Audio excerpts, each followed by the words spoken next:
Alexandre Dubé. Il explore toutes les facettes de l'actualité.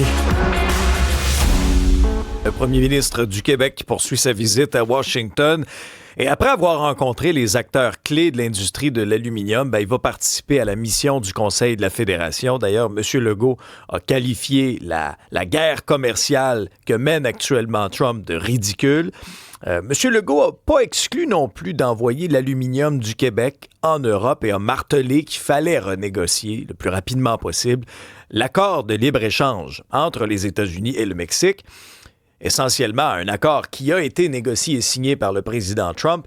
Mais là, visiblement, le président Trump veut faire des gains supplémentaires. Alors, M. Legault veut un accord gagnant-gagnant. Louise Blais est ancienne ambassadrice et représentante du Canada à l'ONU. Bonjour, Mme Blais. Merci beaucoup d'être avec nous. Bonjour, M. Dubé. Alors, amenez-nous un peu dans les coulisses de ce genre de mission-là. D'abord, est-ce que dans votre esprit, c'était la bonne chose à faire dans le contexte actuel de se rendre à Washington et de tenter quelque chose? Oui, alors, il faut dire que c'est quand même inusuel, mais la situation est sans précédent. Habituellement, les premiers ministres n'ont pas l'habitude de débarquer sur la capitale américaine. Leurs homologues habituels, ce sont les gouverneurs des États américains. Et ils ont fait par le passé un très, très bon travail dans ces relations-là.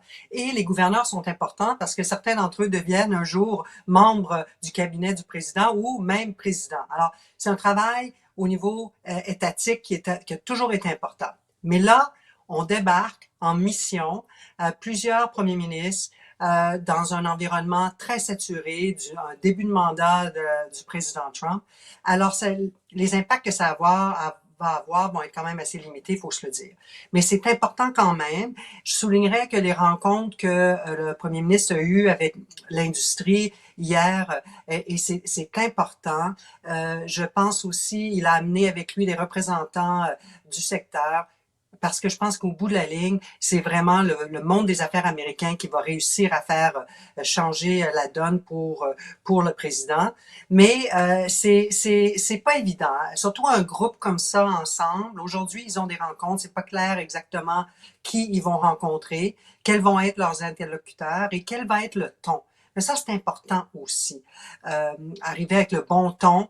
Et alors, voyons ce qui va réussir, ils vont réussir à faire aujourd'hui. Mais je ne m'attends pas à ce que ça ait un impact direct en ce moment, mais c'est de l'investissement à long terme. Vous parlez d'avoir le bon ton et l'importance d'avoir le bon ton. Le fait que M. Legault qualifie de ridicule cette guerre commerciale hier, est-ce que vous n'avez pas peur qu'ils mettent un peu d'huile sur le feu? Parce que si M. Trump ne comprend pas le français, ça va lui être traduit, là, puis ça va probablement arriver éventuellement à ses oreilles. C'est vrai que moi aussi, je dis des choses dans les médias au Québec que je dirais moins facilement en anglais. Justement, je me dis, Donald Trump m'écoute pas. Mais non, alors, c'est clair, il y a un message pour les Québécois, puis il y a un message pour les Américains. C'est pas que c'est un message complètement différent, mais le ton, je reviens encore là sur le ton, doit quand même être posé. C'est une relation diplomatique. Oui, on est choqué. Oui, on est mécontent. Oui, ça n'a pas d'allure ce qu'ils font, mais ça va pas nous aider de leur parler de cette façon-là. Faut pas être dans l'émotion. Il faut être vraiment là dans le rationnel. Et il faut se souvenir qu'on a quand même beaucoup d'écoute. Même si ces acteurs-là, les élus au Congrès ou les leaders du monde des affaires, je voyais là, le président, le PDG de Ford qui est sorti, Ford USA, le Ford mondial, qui est sorti très, très fort hier là, oui, contre les tarifs. Il a dit que ça allait faire exploser le secteur. Finalement, ces gens-là commencent à s'avancer. On a eu les marchés qui ont parlé. Alors, je pense qu'il faut, quand on leur parle, rester dans le positif, rester ouvert. Et il faut penser à l'après aussi. Il faut penser à l'après-tarif, à l'après-Trump. Faut pas casser tous les pots, là. Alors, puis il faut aussi avoir l'air d'être un partenaire, faire preuve de sang-froid. L'impression qu'on donne est tout aussi importante que des fois, essayer de gagner des points. Le fait d'être à Washington et pas avoir réussi à rencontrer directement le président Trump, est-ce que ça En partant, c'est pas une espèce d'aveu d'échec. Est-ce que dans votre esprit, là, ça aurait été là, un coup de circuit incroyable?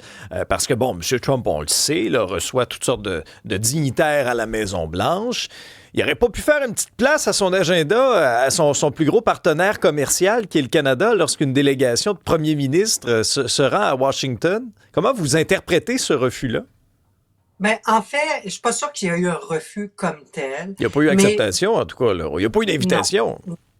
Mais moi, je vais vous dire que malgré le fait que c'est vrai que on peut pas compter sur Donald Trump pour garder les normes là, et le protocole en place, il le bafoue complètement, mais il reste en quelque part l'interlocuteur principal du président des États-Unis, ben c'est notre premier ministre. Je pense qu'il faut faire attention. Il y a eu des démarches, on a eu, c'est bien, je trouve que le premier ministre Legault lui a serré la main à Paris. Il n'y a pas de mal à ça comme tel, mais au niveau de négociations ou de rencontres officielles à la Maison-Blanche, moi, je m'inquiéterais que le président reçoive des premiers ministres des provinces et pas son interlocuteur. Je pense qu'il y a un problème protocolaire, puis je pense que ce ne serait pas une bonne tactique de notre part. Je note que Dominique Leblanc est en ville aussi aujourd'hui. Il rencontre un de ses homologues.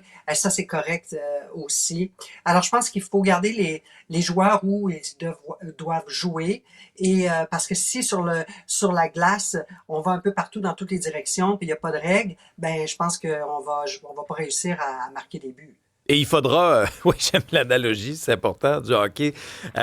Il faudra clarifier aussi à court terme. Est-ce que ce sont une fois 25 %? Est-ce qu'on additionne les 25 % pour faire finalement 50 % dans 2 vagues de tarifs? Là? Il y a vraiment un flou là, en ce moment, puis ça crée énormément d'incertitudes au sein notamment des entreprises.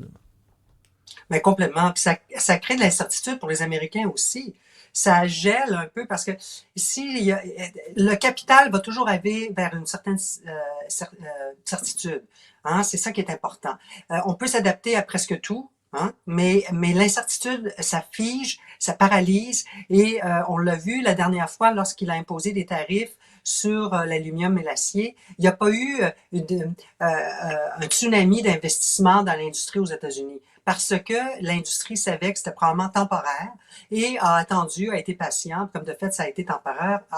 Là, c'est revenu, je comprends, je l'admets, mais il reste que il y a beaucoup d'allers-retours et je pense qu'en quelque part, il y a un calcul qui est fait de la part des marchés, de la part des compagnies aux États-Unis qui dit que c'est une tempête en ce moment, mais que c'est pas un moment dans une tempête de prendre des décisions permanentes. Il y a la stratégie de parler directement au milieu des affaires qu'on a abordée un peu plus tôt, qui peut être effectivement intéressante. Mais est-ce que c'est une stratégie payante aussi de s'adresser directement aux Américains, comme le fait M. Ford hier, là, en prenant un exemple concret, là, votre canette de bière d'aluminium que vous prenez là, puis que vous aimez tellement, ben attention, c'est de l'aluminium du Québec, puis vous allez la payer plus cher. Est-ce que ça aussi, ça peut être une stratégie intéressante? Oui, alors c'est une stratégie, mais elle n'est pas gratuite. Il faut faire très attention lorsqu'on s'adresse aux Américains directement par l'entreprise de leurs médias, surtout, parce qu'on a beau dire on a le droit de dire ce qu'on veut, mais quand on fait par exprès pour aller sur Fox News, sur CNN, sur MSNBC, pour dire aux Américains que le président qu'il a élu prend pas des bonnes décisions pour eux, c'est risqué. Surtout sur Fox News, parce que ça va pas être, c'est pas juste que ça va pas être bien reçu du président qui est un peu rancunier puis un peu susceptible, mais ça va aussi, je pense pas que les Américains aiment se faire donner la leçon. Et même ceux qui sont très favorables au Canada, il faut faire attention quand on leur envoie des messages. Et pour le moment, moi je ressemble, j'ai été aux États-Unis pendant 2 mois, je parle à des élus régulièrement, c'est pas qu'ils sont pas conscients. Ils sont conscients des impacts des tarifs, c'est qu'ils sont pris avec un président qui fait certaines choses qu'ils aiment, hein, et ils le soutiennent par sa force, mais en même temps, ils espèrent qu'il va calmer un peu certaines de ses envies un peu plus néfastes. Alors, il faut faire attention quand on s'adresse à eux directement. Et je pense pas on apprécierait beaucoup que des politiciens américains viennent sur Radio-Canada ou sur votre réseau pour dire aux Canadiens quoi penser. Alors, c'est pas parce qu'on est plus petit qu'on peut se permettre de faire ça. Alors, il y a quand même, il faut respecter la souveraineté. On veut que la nôtre soit respectée, mais il faut respecter celle de nos voisins aussi. Louise Blais, ancienne ambassadrice et représentante du Canada à l'ONU. Merci beaucoup pour vos explications, vos lumières là-dessus. Merci à vous. Au revoir.